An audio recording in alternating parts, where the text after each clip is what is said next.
Hello, hello. This is VocStories, audiobooks by Cathi. Today we are listening to Episode 3 of Anne of Green Gables, written by Lucy Maud Montgomery. As they travel to White Sands to see Mrs. Spencer, Anne tells Marilla that she is determined to enjoy the trip and discusses how people with red hair can never wear pink. Marilla says she doubts that Anne's hair will ever be less red, and Anne tells her that life is a perfect graveyard of buried hopes. When they arrive at Mrs. Spencer's, and Marilla tells her about the mistake, that she wanted a boy and she brought her a girl, Mrs. Spencer apologizes and believes the situation will work out for the best. So Marilla takes Anne back to Green Gables, saying she needs time to think about the proposition.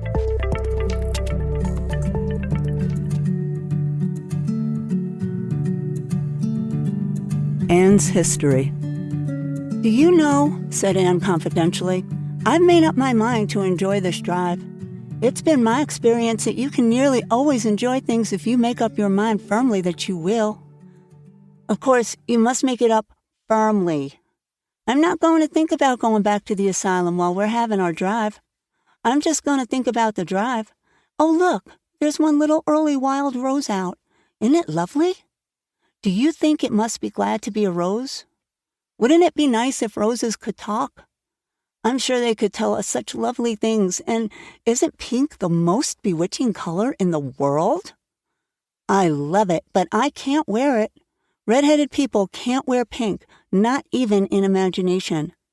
Did you ever know of anybody whose hair was red when she was young, but got to be another color when she grew up?" "No, I don't know as I ever did," said Marilla mercilessly. "And I shouldn't think it likely happened in your case either." Anne sighed. "Well, that is another hope gone. My life is a perfect graveyard of buried hopes. That's a sentence I read in a book once, and I say it over to comfort myself whenever I'm disappointed in anything." "I don't see where the comforting comes in myself," said Marilla. "Why, because it sounds so nice and romantic, just as if I were a heroine in a book, you know? I am so fond of romantic things, and a graveyard full of buried hopes is about as romantic a thing as one can imagine, isn't it?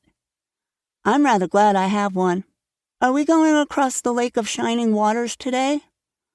"We're not going over Barry's Pond, if that's what you mean by your Lake of Shining Waters. We're going by the shore road." "Shore road sounds nice," said Anne dreamily.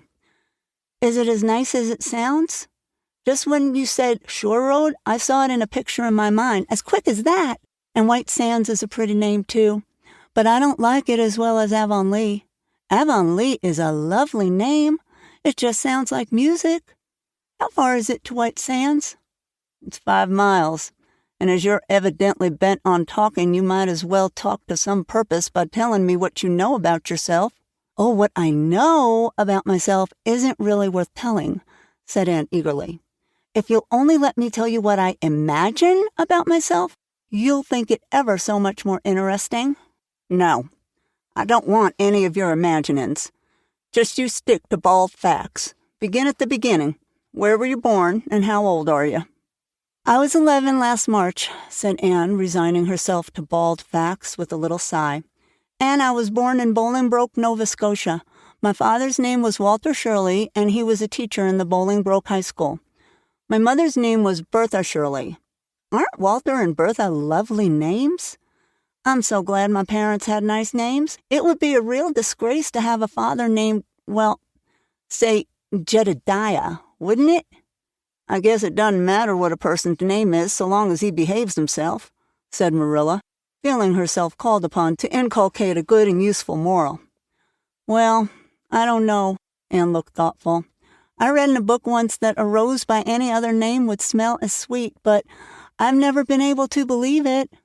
I don't believe a rose would be as nice if it was called a thistle or a skunk cabbage.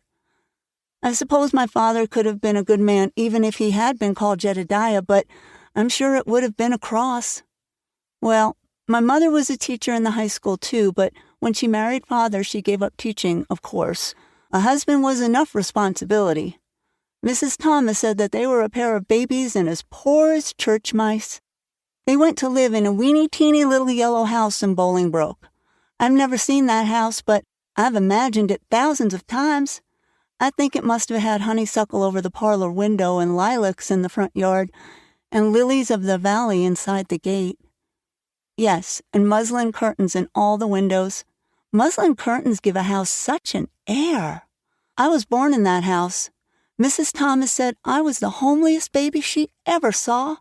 I was so scrawny and tiny and nothing but eyes, but that Mother thought I was perfectly beautiful. I should think a mother would be a better judge than a poor woman who came in to scrub, wouldn't you? Well, I'm glad she was satisfied with me anyhow. I would feel so sad if I thought I was a disappointment to her. Because she didn't live very long after that, you see. She died of fever when I was just 3 months old. I do wish she'd lived long enough for me to remember calling her Mother. I think it would have been so sweet to say Mother, don't you? And Father died 4 days afterwards from fever, too. That left me an orphan, and folks were at their wits' end. So Mrs. Thomas said, what to do with me. You see, nobody wanted me even then. It seems to be my fate. Father and Mother had both come from places far away, and it was well known they hadn't any relatives living. Finally, Mrs. Thomas said she'd take me, though she was poor and had a drunken husband. She brought me up by hand. Do you know if there is anything in being brought up by hand that ought to make people who are brought up that way better than other people? Because whenever I was naughty, Mrs. Thomas would ask me how I could be such a bad girl when she had brought me up by hand, reproachful-like. Mr. and Mrs. Thomas moved away from Bolingbroke to Marysville, and I lived with them until I was 8 years old. I helped look after the Thomas children. There were 4 of them younger than me, and I can tell you they took a lot of looking after. Then Mr. Thomas was killed falling under a train, and his mother offered to take Mrs. Thomas and the children, but she didn't want me. Mrs. Thomas was at her wits' end, so she said what to do with me. Then Mrs. Hammond from up the river came down and said she'd take me, seeing I was handy with children, and I went up the river to live with her in a little clearing among the stumps. It was a very lonesome place.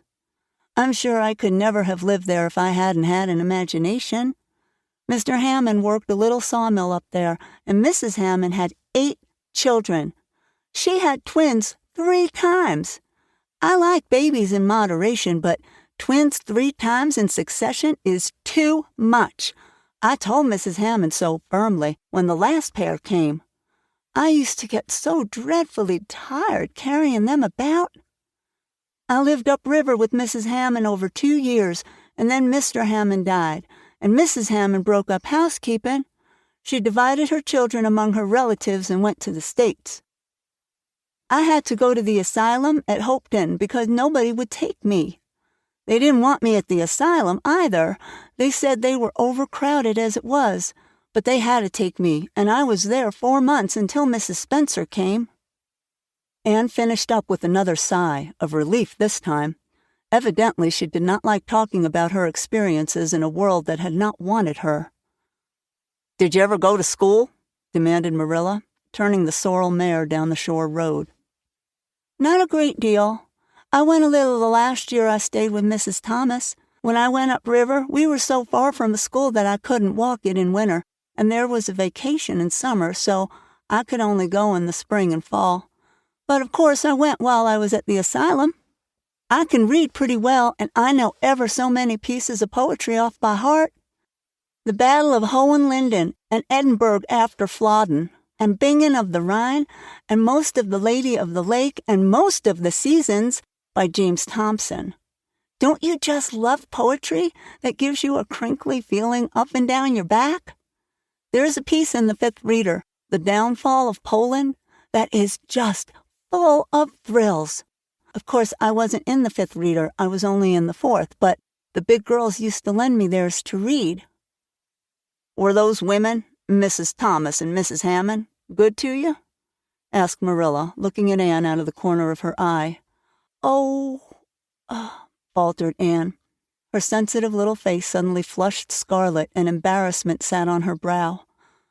Oh, they meant to be. I know they meant to be just as good and kind as possible. And when people mean to be good to you, you don't mind very much when they're not quite. Always. They had a good deal to worry them, you know. It's very trying to have a drunken husband, you see, and it must be very trying to have twins 3 times in succession, don't you think? But I feel sure they meant to be good to me. Marilla asked no more questions. Anne gave herself up to a silent rapture over the shore road, and Marilla guided the sorrel abstractedly while she pondered deeply. Pity was suddenly stirring in her heart for the child. What a starved, unloved life she had. A life of drudgery and poverty and neglect. For Marilla was shrewd enough to read between the lines of Anne's history and divine the truth.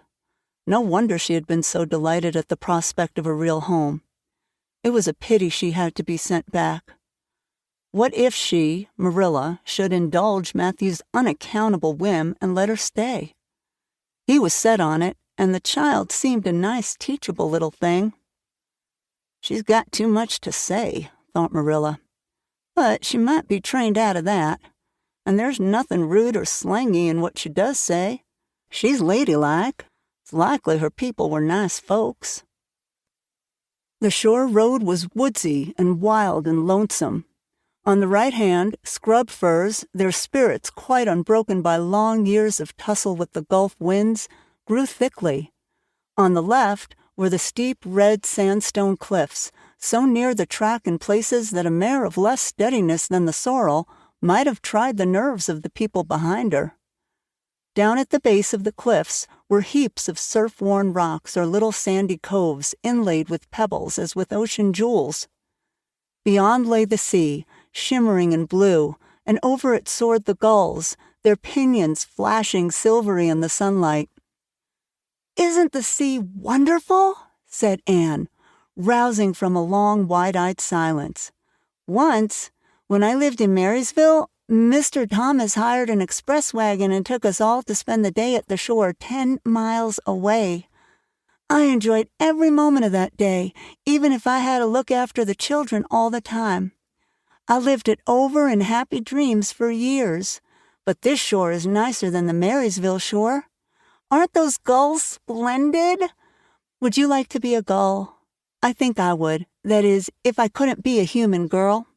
Don't you think it would be nice to wake up at sunrise and swoop down over the water and away out over that lovely blue all day? And then, at night, to fly back to one's nest. Oh, I can just imagine myself doing it. What big house is that just ahead, please?"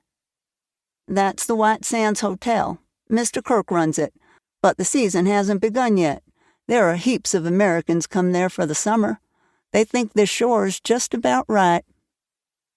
"I was afraid it might be Mrs. Spencer's place," said Anne mournfully. "I don't want to get there. Somehow, it'll seem like the end of everything."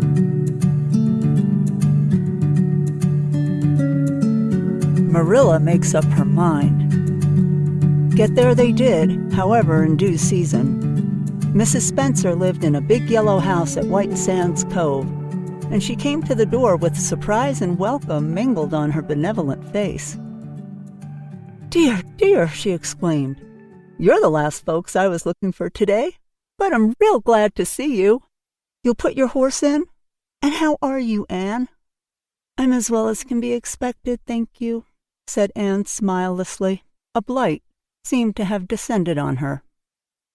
"I suppose we'll stay a little while to rest the mare," said Marilla. "But I promised Matthew I'd be home early. Fact is, Mrs. Spencer, there's been a queer mistake somewhere, and I've come over to see where it is. We send word, Matthew and I, for you to bring us a boy from the asylum. We told your brother Robert to tell you that we wanted a boy 10 or 11 years old." "Marilla Cuthbert, you don't say so," said Mrs. Spencer in distress. "Why, Robert sent word down by his daughter Nancy, and she said you wanted a girl. Didn't she, Flora Jane?" appealing to her daughter who had come out to the steps. "She certainly did, Miss Cuthbert," corroborated Flora Jane earnestly. "I'm dreadful sorry," said Mrs. Spencer. "It's too bad, but it certainly wasn't my fault, you see, Miss Cuthbert. I did the best I could, and I thought I was following your instructions. Nancy is a terrible flighty thing. I've often had to scold her well for her heedlessness." "It was our own fault," said Marilla resignedly. "We should have come to you ourselves and not left an important message to be passed on along by word of mouth in that fashion. Anyhow, the mistake has been made, and the only thing to do is set it right. Can we send the child back to the asylum? I suppose they'll take her back, won't they?" "I suppose so," said Mrs. Spencer thoughtfully. "But I don't think it'll be necessary to send her back. Mrs. Peter Blewett was up here yesterday, and she was saying to me how much she wished she'd sent by me for a little girl to help her. Mrs. Peter has a large family, you know, and she finds it hard to get help. Anne will be the very girl for you. I call it positively providential." Marilla did not look as if she thought Providence had much to do with the matter. Here was an unexpectedly good chance to get this unwelcome orphan off her hands, and she did not even feel grateful for it. She knew Mrs. Peter Blewett only by sight as a small, shrewish-faced woman without an ounce of superfluous flesh on her bones. But she had heard of her. A terrible worker and driver, Mrs. Peter was said to be, and discharged servant girls told fearsome tales of her temper and stinginess, and her family of pert, quarrelsome children. Marilla felt a qualm of conscience at the thought of handing Anne over to her tender mercies. "Well, I'll go in and we'll talk the matter over," she said. "And if there isn't Mrs. Peter coming up the lane this blessed minute!" exclaimed Mrs. Spencer, bustling her guests through the hall into the parlor, while a deadly chill struck on them as if the air had been strained so long through dark green, closely drawn blinds that it had lost every particle of warmth it had ever possessed. "That is real lucky, for we can settle the matter right away. Take the armchair, Miss Cuthbert. Anne, you sit here on the ottoman and don't wiggle. Let me take your hats. Flora Jane, go out and put the kettle on. Good afternoon, Mrs. Blewett. We were just saying how fortunate it was you happened along. Let me introduce you two ladies. Mrs. Blewett, Miss Cuthbert. Please excuse me for just a moment. I forgot to tell Flora Jane to take the buns out of the oven." Mrs. Spencer whisked away after pulling up the blinds. Anne, sitting mutely on the ottoman with her hands clasped tightly in her lap, stared at Mrs. Blewett as one fascinated. Was she to be given into the keeping of this sharp-faced, sharp-eyed woman? She felt a lump coming up in her throat, and her eyes smarted painfully. She was beginning to be afraid she couldn't keep the tears back when Mrs. Spencer returned, flushed and beaming, quite capable of taking any and every difficulty, physical, mental, or spiritual, into consideration and settling it out of hand.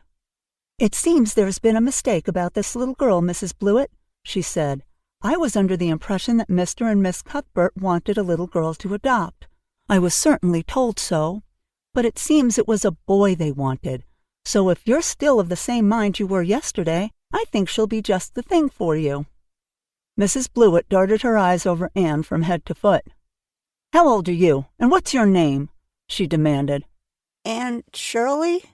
faltered the shrinking child, not daring to make any stipulations regarding the spelling thereof. "And I'm 11 years old." "Humph! You don't look as if there was much to you, but you're wiry. I don't know, but the wiry ones are the best after all." "Well, if I take you, you'll have to be a good girl, you know." "I'll expect you to earn your keep, no mistake about that." "Yes, I suppose I might as well take her off your hands, Miss Cuthbert. The baby's awful fractious, and I'm clean worn out attending to him. If you like, I can take her right home now." Marilla looked at Anne and softened at the sight of the child's pale face with its look of mute misery. The misery of a helpless little creature who finds itself once more caught in the trap from which it had escaped.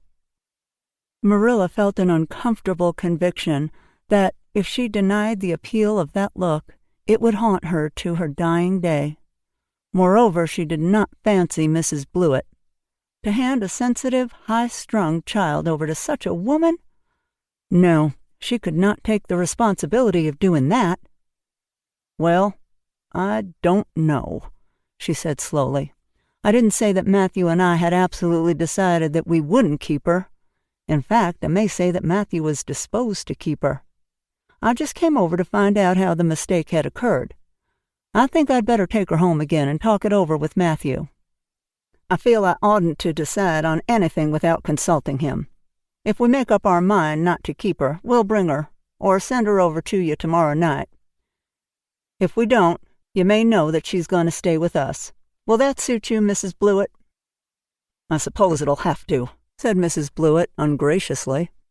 During Marilla's speech, a sunrise had been dawning on Anne's face.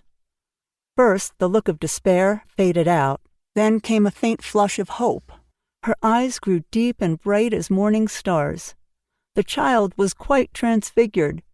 And a moment later, when Mrs. Spencer and Mrs. Blewett went out in quest of a recipe the latter had come to borrow, she sprang up and flew across the room to Marilla. "Oh, Miss Cuthbert, did you really say that perhaps you would let me stay at Green Gables?" she said in a breathless whisper, as if speaking aloud might shatter the glorious possibility. "Did you really say it? Or did I only imagine that you did?" "I think you'd better learn to control that imagination of yours, Anne, if you can't distinguish between what is real and what isn't," said Marilla crossly. "Yes, you did hear me just say that, and no more. It isn't decided yet, and perhaps we will conclude to let Mrs. Blewett take you after all. She certainly needs you much more than I do." "I'd rather go back to the asylum than go to live with her," said Anne passionately. "She looks exactly like a gimlet." Marilla smothered a smile under the conviction that Anne must be reproved for such a speech. "A little girl like you should be ashamed of talking so about a lady and a stranger," she said severely. "Go back and sit down quietly and hold your tongue and behave as a good girl should." "I'll try to do and be anything you want me, if you'll only keep me," said Anne, returning meekly to her ottoman. When they arrived back at Green Gables that evening, Matthew met them in the lane. Marilla from afar had noted him prowling along it and guessed his motive. She was prepared for the relief she read in his face when he saw that she had at least brought Anne back with her. But she said nothing to him, relative to the affair, until they were both out in the yard behind the barn milking the cows. Then she briefly told him Anne's history and the result of the interview with Mrs. Spencer. "I wouldn't give a dog I liked to that Blewett woman," said Matthew with unusual vim. "I don't fancy her style myself," admitted Marilla. "But it's that or keeping her ourselves, Matthew. And since you seem to want her, I suppose I'm willing, or have to be. I've been thinking over the idea until I've kind of got used to it. Seems sort of a duty. I've never brought up a child, especially a girl, and I dare say I'll make a terrible mess of it. But I'll do my best. So far as I'm concerned, Matthew, she may stay." Matthew's shy face was a glow of delight. "Well, now, I reckon you'd come to see it in that light, Marilla," he said. "She's such an interesting little thing." "It'd be more to the point if you could say she was a useful little thing," retorted Marilla.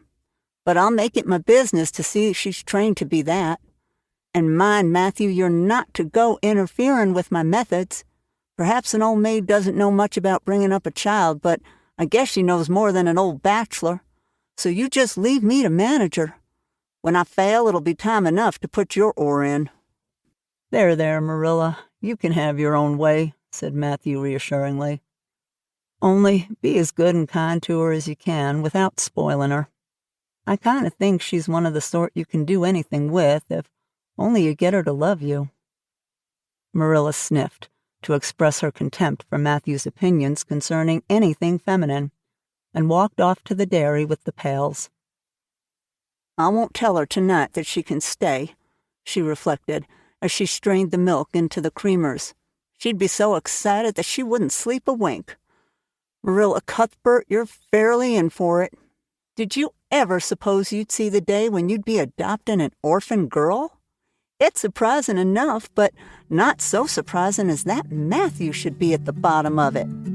Him that always seemed to have such a mortal dread of little girls. Anyhow, we've decided on the experiment, and goodness knows only what will come of it."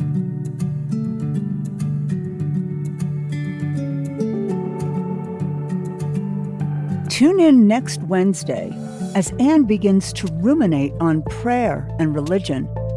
At the asylum, she's taught that God is infinite, eternal, and unchangeable, a description she thought grand.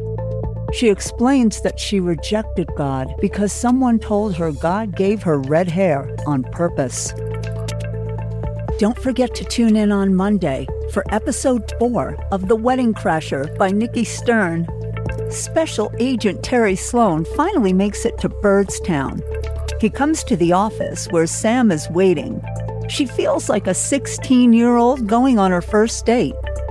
News has spread to the outlying areas that the Wedding Crasher has returned to Pickett County. They need to hold a press conference so they can get ahead of all the rumor and innuendo. Thanks so much for listening. If you like my podcast, please leave me a review and subscribe, or follow me, or give me a like. Thanks again, and I'll see you on Monday.